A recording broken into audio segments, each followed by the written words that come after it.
በህይወት ጉዟችን ውስጥ ከሚያጋጥሙን ከበድ ያሉ ሸክሞች መካከል አንዱ የገንዘብ ማጣት ወይም የጤና መታወክ ብቻ ላይሆን ይችላል። በርካታ የስነ ልቦና ጥናቶች እንደሚያሳዩት የብዙዎቻችን ሰላምና ደስታ የሚነጥቀው በህሊና ውስጥ በደቦ የሚመላለሱ በመጥፎም ይሁን በሌላ አጋጣሚ የተፈጠሩ የሰዎች ትዝታዎች ናቸው። በበደሉን፣ ክብራችንን ባዋረዱ ወይም ለኛ ቦታ በሌላቸው ሰዎች ትዝታ ታስረን ስንት ጊዜያችንን ባዶ ቁዘማ ውስጥ አሳልፈናል። አንድን ሰው ጠላችሁትም ወደዳችሁት በአይምሯችሁ ማሰብ ካላቆማችሁ ያ ሰው የስሜታችሁን ቁልፍ እጁ አድርጎታል ማለት ነው። በዛሬው ቪዲዮአችን ሰዎችን ከአይምሮ ውስጥ አውጥቶ በመጣል የአይምሮ ሉዓላዊነትና የስሜት ነፃነት ለማስመለስ የሚረዱ 10 ቀላልና ተግባራዊ የስነ ልቦና ቴክኒኮችን አብረን እንመረምራለን። እስከ ቪዲዮ መጨረሻ ድረስ አብራችሁን ቆዩ። የማይጠቅሙን ሰዎችን ከአይምሮአችን ለማውጣት ከሚጠቅሙ ቴክኒኮች መካከል አንደኛ፣ ትዝታን ከስሜት የመነጠል ጥበብ። አንድን ሰው መርሳት የሚያቅተን ስለ ሰውየው ያለው መረጃ ወይም ፋክት ከአይምሮአችን ስላልጠፋ ብቻ ሳይሆን ያ መረጃ ከቁጭት፣ ከናፍቆት ወይም ከቁጣ ስሜት ወይም ኢሞሽን ጋር ተያይዞ ስለሚቀሰቀስ ነው። አይምሮአችን በተፈጥሮ ስሜት የተቀላቀለበትን ትዝታ አሁን እየተፈጠረ እንዳለ አድርጎ ይመዘግበዋል። ስለዚህ መፍትሄው የሰውየው ትዝታ ድንገት ሲመጣባችሁ እንደ ፊልም ተመልካች ከውጭ ሆናችሁ ተመልከቱት እንጂ የፊልሙ ተዋናይ አትሁኑ። እንዲህ አድርጎኛል ብሎ ከመበሳጨት ይልቅ በዚያ ወቅት እንዲህ ያለ ክስተት ተፈጥሮ ነበር፣ አሁን ግን አልፏል በማለት ስሜቱን ከትዝታው ላይ ነጥሉት። ስሜቱ ሲወጣ ትዝታው በአይምሯችሁ ላይ ያለውን ኃይል ያጣል። ሁለተኛ፣ የትኩረት አቅጣጫን በኃይል ማዞር። ያንን ሰው ማሰብ ማቆም አለብኝ ብሎ ከራስ አይምሮ ጋር መታገል ሌላ ትልቅ ስህተት ነው። በስነ ልቦናው ዓለም ስለ አንድ ነገር ላለማሰብ ስትታገሉ አይምሯችሁ ያንኑ ነገር ይበልጥ አጉልቶ እንደሚያሳይ ያረጋግጣል። ስለዚህ ተግባራዊ መፍትሄ የሚሆነው አይምሮ ክፍተትን አይወድም። ስለዚህ አሮጌውን ሐሳብ ለማስወጣት በአዲስ ሐሳብ መተካት እንጂ ከሐሳቡ ጋር መሟገት አይገባም። የትዝታው ሐሳብ ብልጭ ሲል ወዲያውኑ ትኩረታችሁን ወደ አዲስ ተግባር አዙሩት። መጽሐፍ ማንበብ፣ የወደፊት እቅድ ላይ መስራት ወይም ትኩረት የሚፈልግ ስራ መጀመር። ይህን ስታደርጉ አይምሮ ለዚያ ትዝታ የዘረጋውን የነርቭ መስመር እያፈረሰው ይመጣል። ሶስተኛ፣ የውሸት የተስፋ ገመድን መበጠስ። ብዙ ጊዜ ሰዎችን መርሳት የሚያቅተን እንዴት ይህን ያደርገኛል፣ ስህተቱን ሳውቁ እንዴትስ ይቅርታ አይጠይቀኝም በሚል የውስጥ ቁጭት ነው። ነገር ግን የበደለን ሰው ይቅርታ እንዲጠይቅ መጠበቅ የራሳችንን ሰላም ከሌላ ሰው ምላሽ ጋር ማስተሳሰር ነው። ስለዚህ መፍትሄው ራዲካል አክሴፕታንስ ወይም እውነታውን ያለምንም ቅድመ ሁኔታ የመቀበል ስልትን ተጠቀሙ።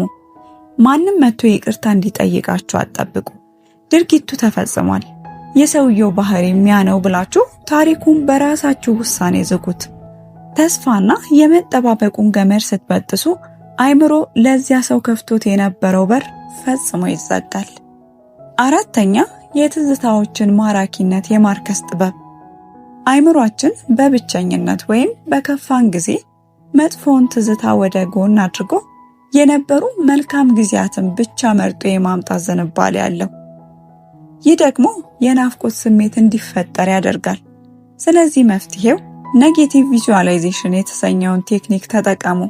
አይምሯችሁ የነበሩ መልካም ነገሮችን ብቻ ይዞ ሲያመጣ ያ ሰው ያደረሰባችሁን በደል፣ ክህደትና ያሳለፋችሁትን ስቃይ ሆን ብላችሁ ለአይምሯችሁ ማስታወስ። ትዝታው ከፍቅር ይልቅ ከበደሉ ጋር ሲያያዝ አይምሮ ራሱን ለመከላከል ሲል የመርሳት ሂደቱን ያፋጥነዋል።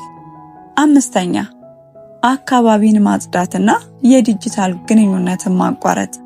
አይምሯችን መረጃዎችን የሚያከማቸው በተያያዥነት ነው። አንድን ሰው ለማስታወስ የግድ ስለ እርሱ ማሰብ አይጠበቅብንም። የሰጠን ስጦታ፣ ፎቶ ወይም ሶሻል ሚዲያ ላይ የምናየው እንቅስቃሴ ትዝታውን በቅጽበት ይቀሰቅሰዋል።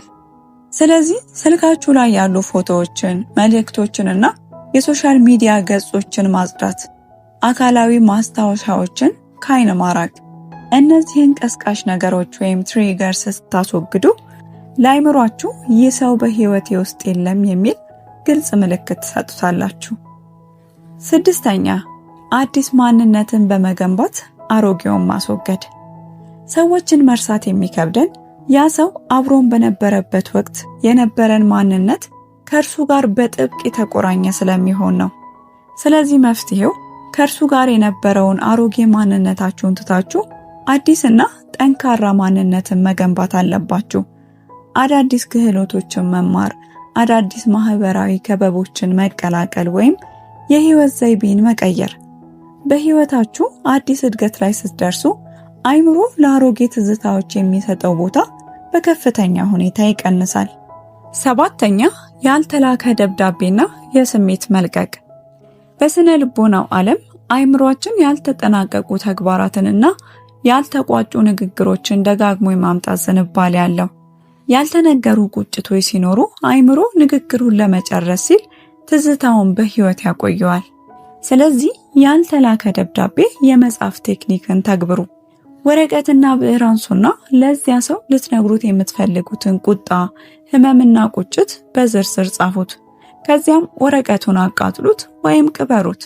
ይህ ተግባር ለአይምሯችሁ ስራው ተጠናቋል የሚል መልእክት ይሰጠዋል። ስምንተኛ ከስቃይ ወደ ትምህርት የመቀየር ስልት። አይምሯችሁ ለደረሰባችሁ በደል የሰጠው ትርጓሜ ኪሳራ ወይም ውድቀት የሚል ከሆነ አይምሮ ያንን የጎደለ ነገር ለማስተካከል ሲል በትዝታ ውስጥ ደጋግሞ ይመላለሳል። ስለዚህ መፍትሄው ኮግኒቲቭ ሪፍሬሚንግ መጠቀም ነው። ክስተቱን ከጉዳት ትርጓሜ አውጥታችሁ ለወደፊት ህይወታችሁ እንደተከፈለ የትምህርት ክፍያ አድርጋችሁ መዝግቡት። ግለሰቡን ስለ አሰቃቂነቱ ሳይሆን ስለ ህይወት ድንበራችሁና ስለ ጥንካሬያችሁ አስተምሮ ያለፈ ጨካኝ መምህር አድርጋችሁ ስትቆጥሩት አይምሮ ፋይሉን ዘግቶ ያስቀምጠዋል። በዚህም ትገላገሉታላችሁ። ዘጠነኛ ስለ ግለሰቡ ማውራት የማቆምና የዝምታ ህግ። ስሜትን ለመተንፈስ በሚል ለጓደኛ ወይም ለቤተሰብ ስለዛ ሰው ክፋት ደጋግሞ መተረክ ትዝታውን በነርቭ መስመሮች ውስጥ ይበልጥ እያጠናከረው ይሄዳል። ማውራት ማለት ትዝታን በህይወት ማቆየት ማለት ነው። ስለዚህ መፍትሄው ስለዚያ ሰው ለማንም ላለማውራት ለራሳችሁ ቃል ግቡ። ሰዎች ስለሱ ቢጠይቋችሁ እንኳ ያለፈ ታሪክ ነው፣ ማውራት አልፈልግም በማለት አጭር ምላሽ ስጡ። ንግግሩ ሲቆም አይምሮ ለትዝታው የሚሰጠው ጉልበት ይቋረጣል። አስረኛ የወደፊት ማንነትን እንደ መርከብ መጠቀም። አይምሮ አዲስና ትልቅ ግብ ከሌለው በተፈጥሮ ወደ ኋላ ተመልሶ አሮጌ ትዝታዎችን ማሰላሰል ይጀምራል።